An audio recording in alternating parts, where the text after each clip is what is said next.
आपल्यासोबत माढ्याचे विद्यमान खासदार आणि ज्यांना दुसऱ्यांदा संधी मिळाली आहे असे रणजितसिंह नाईक निंबाळकर आहेत। काय सांगाल, दुसऱ्यांदा संधी पक्षानं तुम्हाला दिली आहे, कोणत्या कारणामुळे ही संधी दिली आहे? नाही, पक्षाच्या नेहमी वेगवेगळ्या पद्धतीचं कार्यकर्त्यांची मतं, जनभावना ही सर्वेच्या माध्यमातून पक्ष लक्षात घेत असतो। पक्ष विधानसभा सदस्यांना पक्षाचे विचार नसते, कारण लोकसभा सदस्य हा एका तालुक्याचा नसतो। हा माझा 6 तालुक्याचा मतदारसंघ, 21 लाख लोकांचं मतदान याला आहे। त्यामुळे हे ग्रामपंचायतीसारखं एका तालुक्यामध्ये किंवा बघून चालत नाही। 6 तालुक्याची भावना एकत्रित विचार करून पक्ष त्याची भूमिका ठरवत असतो। विकास कामाच्या बाबतीत पक्षाने आणि पक्षाच्या नेत्यांनी माझं कौतुक केलेलं आहे, मी त्याबद्दल त्यांचा आभारी आहे। किंवा महाराष्ट्रामधल्या जे काही चांगले काम झालेले मतदारसंघ, देशामधले काही चांगले काम मतदारसंघ झालेले असतील ज्याच्यामध्ये मोठ्या प्रमाणावर काम झाले, त्यापैकी एक माढा मतदारसंघ आहे।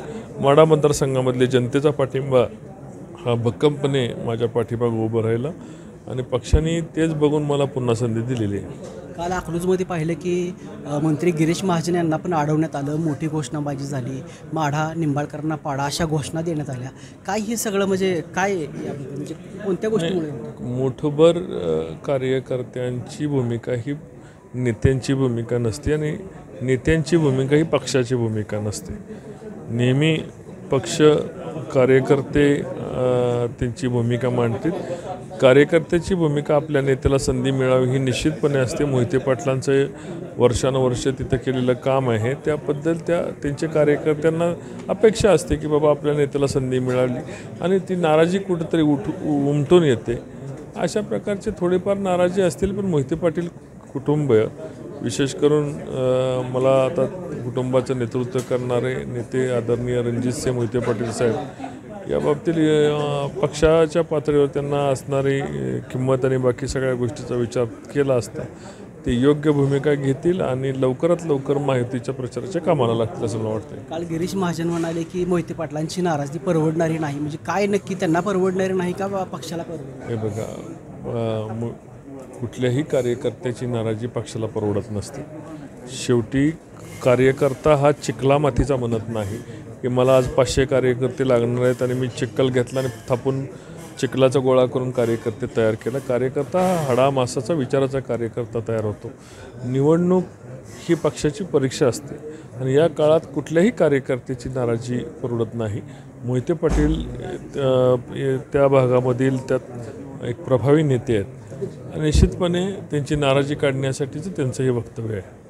रामराजेंनी पण विरोध केला होता, एकेरी भाषेत म्हणाले होते की तिकीट मिळू देणार नाही, त्यानंतर मोहिते पाटलांचा विरोध, तरीही पक्षानं तुम्हाला उमेदवारी दिली। कुठं तर एक मेसेज द्यायचा आहे की भाजपमध्ये सगळं शिस्तीतून चालतं, असं मागून मिळणार नाही, दादागिरी करून मिळणार नाही, असं काय आहे का?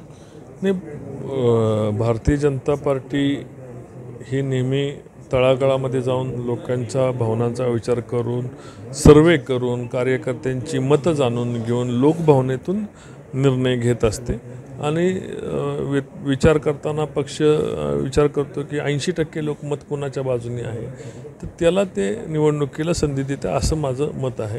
आणि राहिलेल्या 10-20% लोकांची नाराजी कुठल्याही जिल्ह्यात गेली तर होत असते, पण पक्षाचे नेते त्यांचं मनधरणी करून त्यांना मेन प्रभावात नेहमीच आणत असतात। हे आपल्या माढा मतदारसंघात घडलं नाही, सगळीकडे कित्येक अनेक उमेदवार असतात, त्यांच्या नाराजी होत असतात आणि घरून पण पक्ष बघताना त्या मतदारसंघामधले 80% लोक, 80% लोकप्रतिनिधी कोणाच्या बरोबर आहेत याचा विचार करून तिकीट देतात।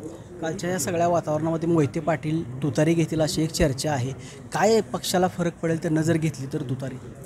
हे बघा, तुतारी घेतील हे मला वाटत नाही।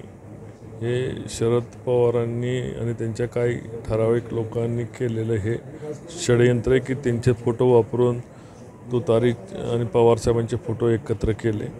मोहिते पाटीलला या कुटुंबियांवर पक्षाने पण खूप प्रेम केलेलं आहे आणि निश्चितपणे विधान परिषदेची संधी देऊन याचबरोबर मतदारसंघातले अनेक कामं करून मोहिते पाटलांना पक्षाने सहकार्य केले।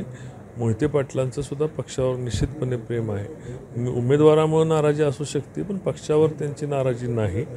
निश्चितपणे ते अशी कुठली चुकीची गोष्ट त्यांच्या राजकीय आयुष्यासाठी अडचणीची ठरणारी अशी कुठली गोष्ट ते करणार नाहीत हे जे काय मीडियावर सोशल मीडियावर चालवतात हे मोहिते पाटलांचे शत्रू असावेत असं माझं व्यक्तिगत मत आहे. रामराजे निंबाळकर असतील किंवा मोहिते पाटील असतील हे प्रचारात दिसतील काही दिवसात? महायुतीचा उमेदवार म्हणून माझी अपेक्षा प्रत्येकाने पक्षाबरोबर यावं आणि आपण एकत्रितरित्या या मतदारसंघाचा विकास करावा अशी अपेक्षा असणार आहे आणि अशीच अपेक्षा माझी सगळ्या नेत्यांकडून आहे. आता या व्यतिरिक्त प्रत्येकाची व्यक्तिगत मतं मतदारसंघातील संघर्ष वेगळे असतात. पक्षाचे नेते त्यांच्याशी चर्चा करतील आणि मला वाटते ते योग्य निर्णय घेतील. धन्यवाद. मुंबई तकसाठी नितीन शिंदे, टेंभुर्णी.